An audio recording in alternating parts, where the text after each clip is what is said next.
Hello बच्चों, कैसे हो? मैं पद्मलता। स्वागत है आपका हिंदी निवास में।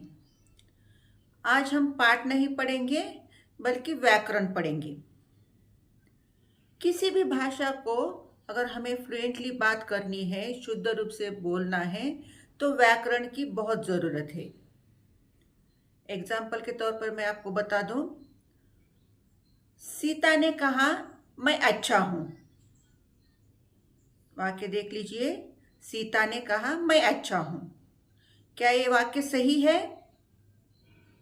नहीं, क्योंकि सीता जो है लड़की है, तो उसे किस तरह कहना चाहिए था? सीता ने कहा मैं अच्छी हूं, नॉट अच्छा हूं। अच्छा जो है पुल्लिंग होता है और अच्छी जो है स्त्रीलिंग होता है। तो सीता जो है लड़की है, इसीलिए उसे कहना चाहिए था कि मैं अच्छी हूं।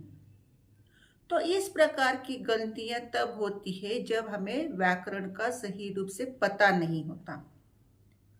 इसीलिए हमें शुद्ध रूप से बोलने के लिए व्याकरण की जरूरत होती है। उसमें लिंग, वचन, कारक, बहुत सारे टॉपिक्स है। तो हम एक एक टॉपिक पढ़ते जाएंगे। तो आज का हमारा व्याकरण का टॉपिक होगा शब्द भेद। तो चलो शुरू करें। शब्द भेद जो है हिंदी में 8 होते हैं।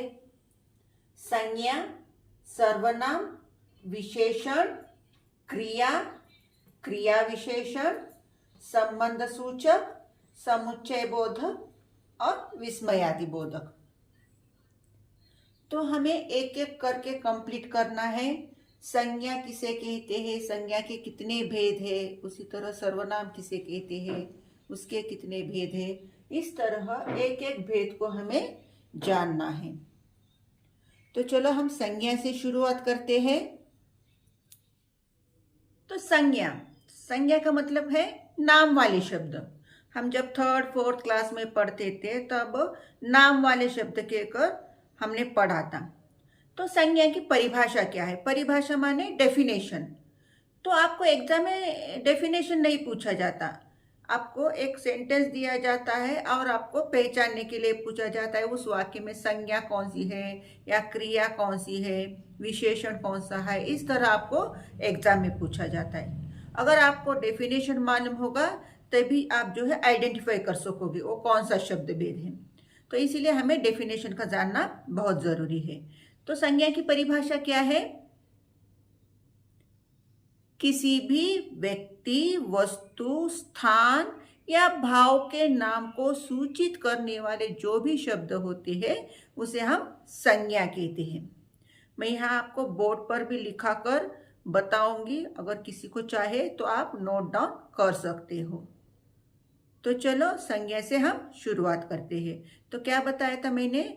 नाम वाले शब्द। नाम वाले शब्द माने कोई भी नाम, किसी व्यक्ति का नाम हो, चाहे लड़का हो या लड़की, किसी भी वस्तु, कोई भी चीज का नाम। उसी तरह कोई भी स्थान, स्थान माने प्लेस, किसी भी प्लेस का नाम, मतलब पर्वतों के नाम, फूलों के नाम, फलों के नाम, वस्तुओं के नाम, उसी तरह नदियों के नाम, समुंदर के नाम, देश के नाम, गांवों के नाम, कोई भी नाम वाला जो भी शब्द होता है वह संज्ञा कहलाता है। तो चलो हम यहाँ पे संज्ञा की परिभाषा लिखकर संज्ञा के कितने भेद है वो भी मैं आपको एक एक करके बताऊंगी। अगर किसी को नोट डाउन कर लेना है तो आप नोट डाउन कर सकते हो, मैं यहाँ पे विस्तार से आपको समझाऊंगी। देखिए बच्चों, यहाँ पे मैंने संज्ञा की परिभाषा लिखी है। किसी व्यक्ति, वस्तु, स्थान या भाव को सूचित करने वाले शब्द को संज्ञा कहते हैं। कोई भी व्यक्ति, चाहे लड़का हो या लड़की, किसी भी व्यक्ति का नाम, कोई भी वस्तु, किसी भी वस्तुओं के जो नाम होते हैं उसे हम संज्ञा कहते हैं। उसी तरह स्थान, स्थान माने प्लेस। उसी तरह भाव, भाव का मतलब होता है हमारे अंदर के जो फीलिंग्स होते हैं उसे हम भाव कहते हैं। तो गुस्सा हो या शौक हो या आनंद हो, खुशी हो, इस तरह के कोई भी हमारे मन के भाव को सूचित करने वाले शब्द, उसे जो है हम संज्ञा कहते हैं ऐसे शब्दों को। फॉर एग्जाम्पल, जैसे, जैसे माने एग्जाम्पल। राम, किताब, हैदराबाद, गुस्सा आदि। आदि का मतलब होता है एक्सेट्रा। तो ये हमारी संज्ञा की परिभाषा और उसके कुछ एग्जाम्पल यहाँ पे मैंने लिखाया है। तो संज्ञा के भेद है, संज्ञा के 5 भेद होते हैं।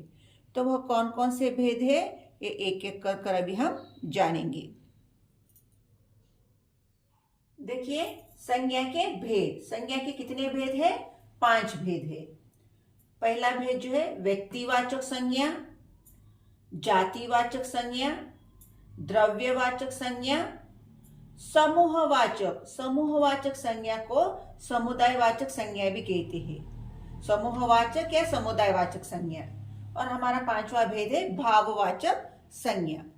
इस तरह संज्ञा के 5 भेद हैं। तो एक एक भेद को हम अभी विस्तार से पढ़ेंगे। तो अब तक बच्चों हमने क्या पढ़ा? शब्द भेद कितने होते हैं? कितने होते हैं? 8 शब्द भेद होते हैं। उसमें पहला है संज्ञा। हमने संज्ञा की परिभाषा और उसके कुछ एग्जाम्पल्स देखे। उसके बाद अभी संज्ञा के भेद, संज्ञा के 5 भेद है। उसमें से अभी हम व्यक्तिवाचक संज्ञा के बारे में जानेंगे। तो संज्ञा में हमारा पहला भेद है व्यक्तिवाचक संज्ञा। तो व्यक्तिवाचक संज्ञा किसे कहते हैं?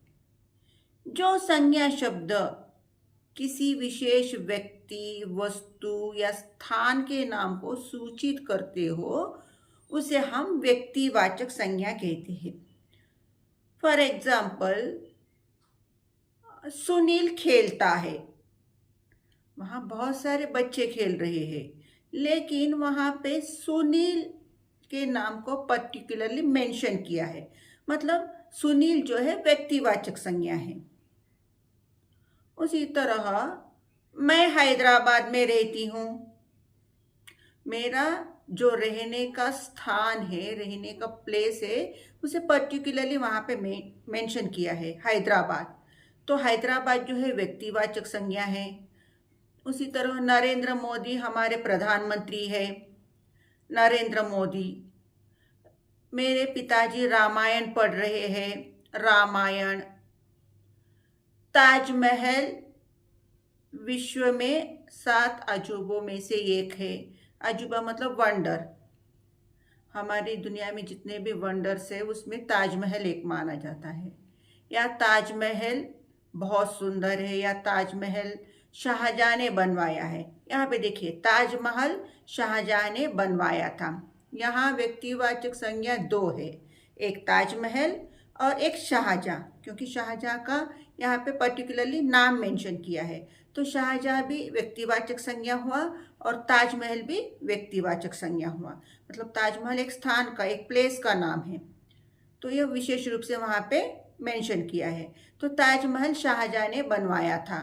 इसमें व्यक्तिवाचक संज्ञा 2 होंगी, एक ताजमहल और एक शाहजहां।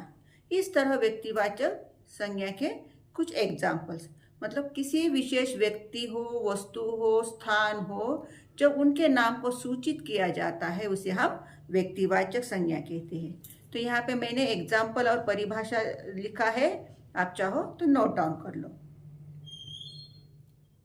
देखो संज्ञा के भेद में हमारा पहला भेद होगा व्यक्तिवाचक संज्ञा, और इसकी परिभाषा है जिन संज्ञा शब्दों से किसी विशेष व्यक्ति, वस्तु, स्थान या प्राणी का बोध हो उसे व्यक्तिवाचक संज्ञा कहते हैं। फॉर एग्जाम्पल, सुनील खेलता है। यहाँ पे सुनील जो है व्यक्तिवाचक संज्ञा हुआ। मैं हैदराबाद में रहती हूँ। यहाँ पे हैदराबाद जो है व्यक्तिवाचक संज्ञा हुआ। गंगा पवित्र नदी है। यहाँ गंगा जो है व्यक्तिवाचक संज्ञा हुआ। तो आपको एग्जाम में किस तरह पूछा जाएगा?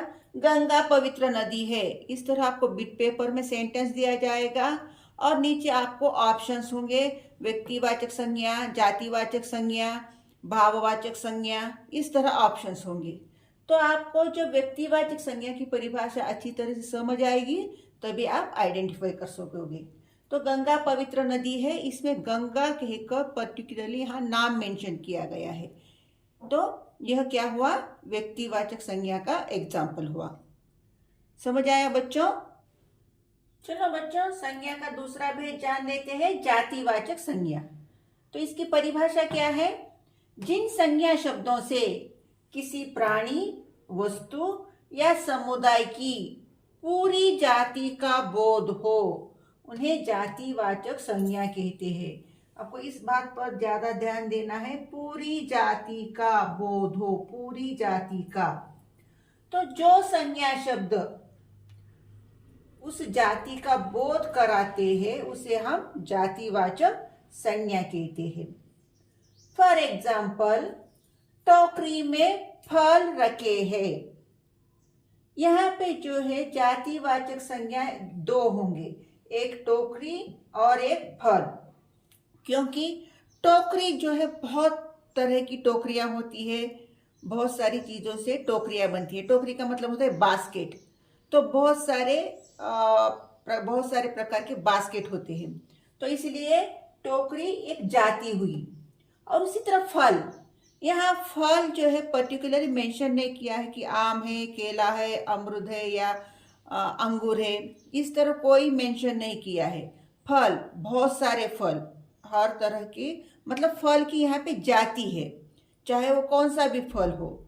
तो टोकरी में फल रखे हैं, इसमें जो है टोकरी और फल जो है जातिवाचक संज्ञा के अंतर्गत आती है। और दूसरा जो है, गाय का दूध अच्छा होता है।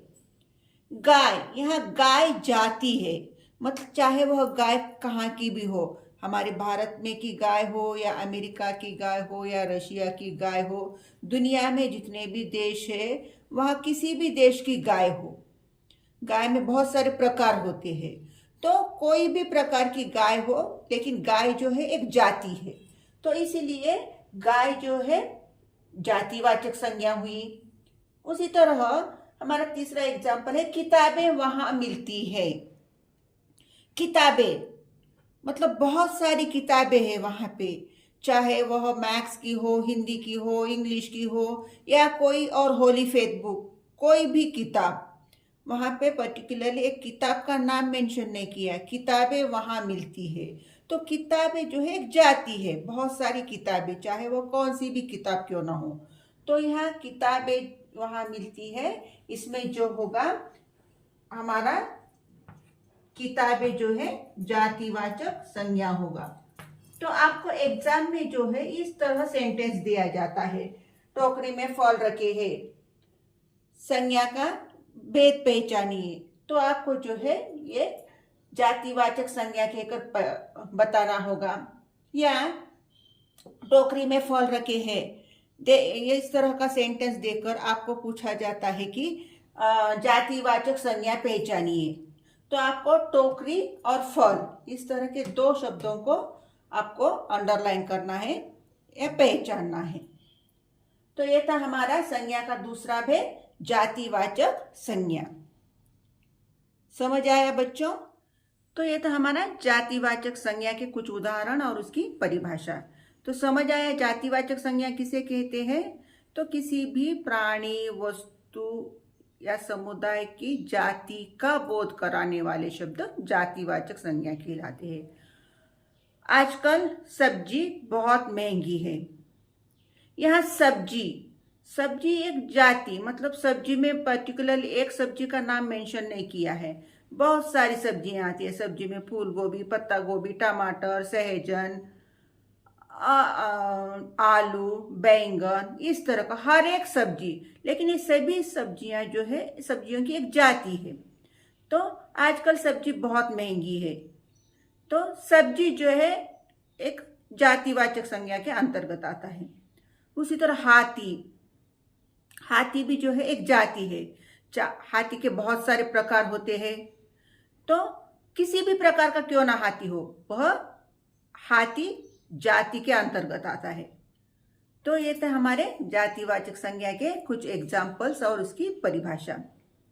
आशा करती हूँ आप लोगों को संज्ञा के भेद में व्यक्तिवाचक संज्ञा और जातिवाचक संज्ञा जरूर समझ आया होगा। अगर नहीं समझ आता है, कोई डाउट होता है, तो कमेंट बॉक्स में आपके डाउट्स जरूर पूछ लीजिएगा, मैं क्लैरिफाई कर दूंगी। तो रिमेनिंग जो 3 भेद है, संज्ञा के जो हमने अभी 2 भेद पढ़े हैं और बाकी के जो 3 भेद है वह मैं आपको अगले वीडियो में बताऊंगी। और आशा करती हूँ अगर आपको ये शब्द भेद समझ आया है तो ज़रूर लाइक कीजिए, शेयर कीजिए, सब्सक्राइब कीजिए और आपके दोस्तों से भी सब्सक्राइब करवाइए।